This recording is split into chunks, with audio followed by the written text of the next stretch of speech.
庭审结束，众人陆续散去。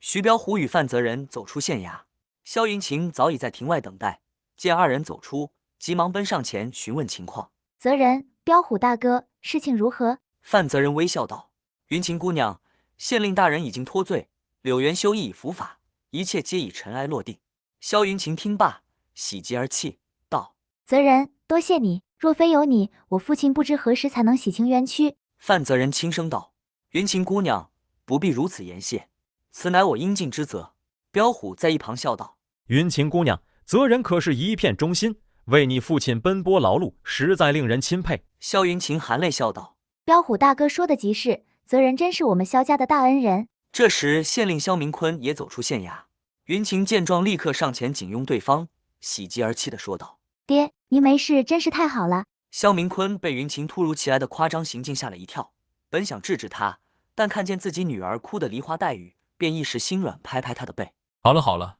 爹没事，别哭了，此番多亏了泽仁。”云晴闻言，许是知道这样有失大方，便赶紧放开了县令，乖乖地站到一旁。萧明坤拍拍范泽仁的肩，感激道：“泽仁，今日若非你，本官恐难以自清。”范泽仁微微一笑：“县令大人不必多礼，泽仁愿为民请命，为真相奔走，今日之事也是应当之举。”彪虎在一旁哈哈大笑：“泽仁，你今日可真是威风八面，连特使大人都对你刮目相看。”范泽仁笑道：“彪虎兄，这次还要感谢你与芙蓉的协助，没有你们，我一人也难以查明真相。”彪虎豪迈地挥手：“这是应当之事，咱们兄弟齐心，其利断金。”众人相视一笑，但由此事看来，未来的路著实不会走得太顺利了。不知未来还有多少像柳元修这样的人在等住泽仁。这些被权力金钱蒙蔽双眼的人，是他这一路上最大的敌人。还有刘景旺，或许哪天见面也会如此针锋相对吗？泽仁摇摇头，不愿这样想。后来朝廷对此案进行审理，县督柳元修本该死罪一条，但念在柳家多年有功，加上此时并未闹出人命，将他革职查办，发配边疆，并对范泽仁大加奖赏，提拔其为县衙总书记，协助县令萧明坤处理政务。杨主簿则因其虽有过，但及时悔改，将官级回到县府基层做事，日子又回归于平静。这一日，阳光明媚，微风拂面，范泽仁决定邀请萧云晴一同出门逛街。他站在县令府邸门前，稍显紧张，心中暗自祈祷云晴不会拒绝。“泽仁，找我何事？”云晴轻笑住走来，脸上挂着如花般的笑容。范泽仁一见，心中一暖，连忙道：“云晴姑娘，今日天气甚好，我想邀你一同出门逛逛，你可有兴致？”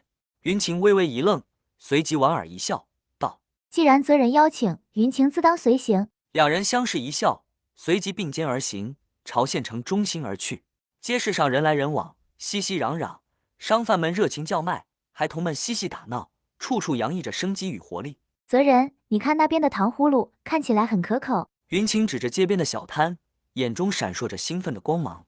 范泽仁一见，笑道：“原来云晴姑娘也爱吃糖葫芦。”说罢，他走上前，买了一串糖葫芦，递到云晴手中。“多谢。”云晴接过糖葫芦，轻咬一口，甜甜的滋味在口中化开，不禁露出满意的笑容。“云晴姑娘，你可知这糖葫芦有何典故？”范泽仁见她笑颜如花，心中一时欢喜，便随口问道：“哦，说来听听。”云晴好奇地看住他，眼中满是期待。范泽仁微微一笑，开始讲述。相传在很久以前，有一位名医，他有一个重病的女儿，无论如何治疗都不见好转。某日，名医在路边看到一位卖糖葫芦的老翁，便买了一串给女儿吃。没想到病情竟有所好转，名医大喜，遂将糖葫芦制作方法传授给他人，成为今日之糖葫芦。原来如此，这糖葫芦竟还有如此来历。云晴听罢，赞叹道：“泽仁果然博学多才。”范泽仁笑道：“这都是些乡野传说，听听便罢。”两人继续漫步，忽然听到不远处传来阵阵笑声。范泽仁循声望去，见到一群孩童正在放风筝，风筝在空中翩翩起舞，色彩斑斓，美不胜收。“云晴姑娘，你可喜欢放风筝？”范泽仁问道。云晴笑道：“小时候倒是放过几次，如今多年未曾玩过了。”“既然如此，不如我们也去放一放如何？”范泽仁眼中闪过一丝顽皮的光芒。“好啊，那我们要比谁的风筝飞得更高些。”云晴亦笑着回应。两人走到风筝摊前，各自选了一只风筝。范泽人选了一只形似飞鹰的风筝，而云晴则选了一只蝴蝶形状的风筝，便找了空旷之处开始放起风筝来。云晴姑娘，你这风筝可真漂亮，犹如蝴蝶翩翩飞舞。范泽人一边放风筝，一边赞叹道。云晴笑道：泽人的飞鹰也不遑多让，气势如虹，似欲展翅高飞。两人一边放风筝，一边谈笑风生，心中皆感到无比愉悦。风筝在空中飞舞，庞福两人的心情也随之翱翔。这风筝在空中自由自在的翱翔，真好。范泽人由衷的说道。是呀，若人人也都能如此，该有多好。云晴笑颜如花，眼中满是温情。天色渐渐暗了下来，范泽人与云晴并肩走在街上，街市上的灯笼已次第亮起，映照的整条街道如梦似幻。云晴姑娘，和你相处的时间总觉得过得好快，一下子天又黑了。范泽人温声道。云晴笑道：是啊，我也如此觉得，或许是太开心了吧，才会忘记时间的流逝。泽人目光有些不舍，可惜总是有许多事物缠身，你也忙住医馆的事情，无法常常陪着你，下次有空在一起逛逛可好？若是有你相伴，云晴自然愿意。云晴没有犹豫的一口答应，两人相视一笑，心中皆感到无比温暖。他们并肩走在灯火辉煌的街道上，眼中只看得见彼此的存在，只听得见彼此的声音。虽未言明，但两人的心早已紧紧相系，心中早已认定对方。这些年来，范泽人与云晴一起度过了许多美好时光。他们一同欣赏花灯夜景，一同在河边放纸船祈福，一同分享彼此的喜悦与忧愁。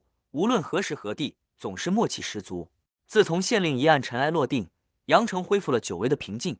范泽人与萧云晴也在这段时间里逐渐推进了彼此的感情。这一天是他们相约的日子，两人漫步于阳城的集市上，街上人来人往，热闹非凡，各种叫卖声不绝于耳。摊贩们挥舞着手中的货物，吸引着过往的行人。云晴笑着问道：泽人，还记得我们第一次相遇时的情景吗？泽人微笑道：当然记得，那时我还刚来阳城不久，你在施州，当时的你便是这般笑靥如花。我也记得那时你正在抓鸡，真是有趣极了。不说的话，我还以为你是抓鸡大师呢。还好有抓住，那老伯和我说把鸡弄不见他可就糟了，回家就会被夫人剁了当下酒菜呢。云晴掩口轻笑，眸中满是温柔。两人沿住街道漫步，偶尔驻足于小摊前，欣赏各色小玩意儿。有时云晴会仔细挑选着精巧的饰品，并询问泽人的意见，泽人也会依照自己的看法认真给出建议。不知走了多久，泽人与云晴漫步至城南的小桥流水间，桥边垂柳浮水，风中夹杂住淡淡的花香，令人心旷神怡。云晴笑道：泽人，走得有些累了，我们去那边的茶楼小坐片刻，可好？泽人微笑点头：好，喝口茶休息一下也好。二人并肩走向茶楼，沿途花草银木，鸟语声声，茶楼清幽雅致。二人登楼而坐，点了一壶香茗，轻串慢饮。云晴举目远眺，望着远处青山，忽然轻声道：泽人，我们已认识许久了，你一直叫我云晴姑娘，这称呼听来生疏，叫我云晴便好。泽人闻言略有些羞涩，低声道：云晴。云晴听罢，微笑着望向泽人，眼中满是柔情。这样才对吗？我们既是好友，又何须那般见外？泽人看住云晴那甜美的笑容，心中一觉暖意融融，轻声道：云晴，你说的对，我应该更亲近些。